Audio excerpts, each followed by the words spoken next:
Comment se créer un fonds d'urgence afin de ne pas tomber dans la crise financière personnelle?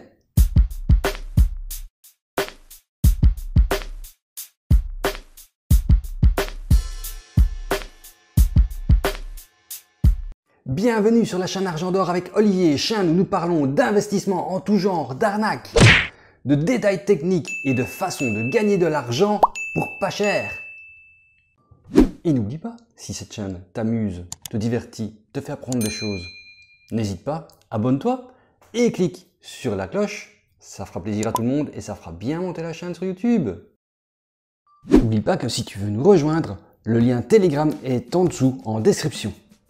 Il est important de disposer d'un fonds d'urgence afin de préserver tes objectifs financiers personnels. Un fonds d'urgence, c'est donc absolument nécessaire pour alléger le fardeau que représente le stress financier que beaucoup de gens ont sur le dos. Alors pour ce faire, il te suffit de ouvrir un compte d'épargne séparé à ta banque, définir le total que tu souhaites économiser, c'est-à-dire la somme que tu devrais mettre de côté selon ton revenu, rembourser toutes tes dettes contractées par carte de crédit, et il est généralement recommandé par les experts de mettre de côté 3 fois, voire 6 fois ton revenu mensuel pour les cas d'urgence. Donc c'est-à-dire que si tu as un salaire de 1 500 €, tu devrais avoir un fonds de protection sur ton compte d'épargne de minimum 4 500 à 9 000 €. Cette somme-là ne représente pas spécialement une épargne, mais un fonds d'urgence.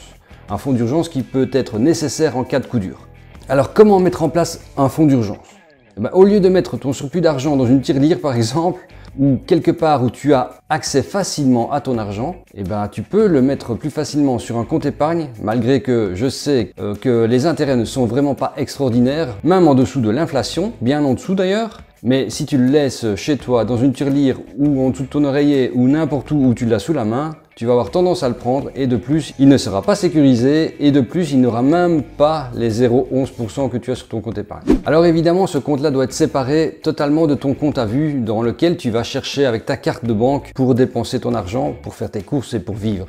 Ce compte d'épargne ne doit pas avoir de carte de banque liée pour aller chercher directement dedans. Pour l'ouvrir, c'est vraiment facile, tu vas à ta banque ou tu sais même l'ouvrir en ligne. Alors ce qu'il faut retenir avant d'établir un fonds d'urgence. Il est important de créer ton fonds d'urgence le plus tôt possible, bien évidemment. Le plus jeune tu le fais, au mieux c'est. Il est également important que toutes tes dettes soient remboursées au préalable. Donc avant de faire ton fonds d'urgence, tu rembourses toutes tes dettes. Et évidemment, cette règle s'applique avant de commencer à investir de n'importe quelle façon et de manière générale. Tu rembourses tes dettes avant de commencer à investir.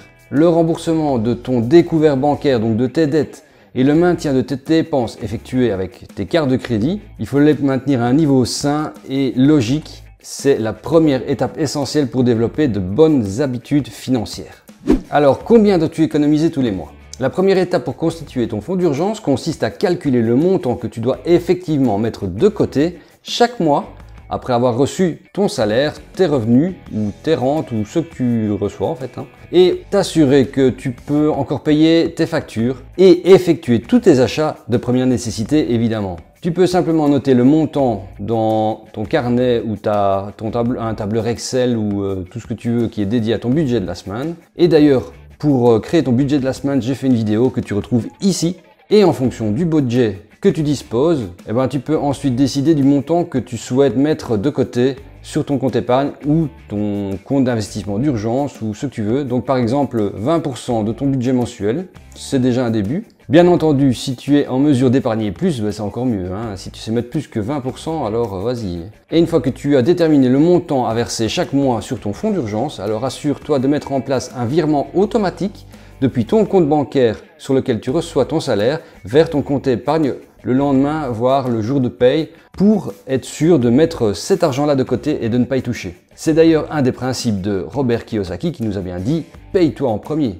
Alors beaucoup pourraient systématiquement penser qu'ils ne sont pas capables d'épargner autant. Et pourtant, le but d'un fonds d'urgence n'est pas d'accumuler beaucoup d'argent en un temps record, mais d'avoir cet argent de secours mis de côté pour te donner la tranquillité d'esprit et une assurance en cas où l'impensable se produirait. Donc avoir un fonds d'urgence, c'est prévoir l'avenir avec des événements imprévisibles que la vie peut nous réserver et pour laquelle justement on ne sait rien prévoir. Donc pour ta tranquillité d'esprit, mets en place un fonds de sécurité, tu verras, tu dormiras mieux. J'espère que tu sais maintenant faire un fonds de protection que tu vas le mettre en place. D'ailleurs, dis-moi en commentaire si tu en as déjà un. Et alors, on se retrouve à la prochaine vidéo. Allez, ciao!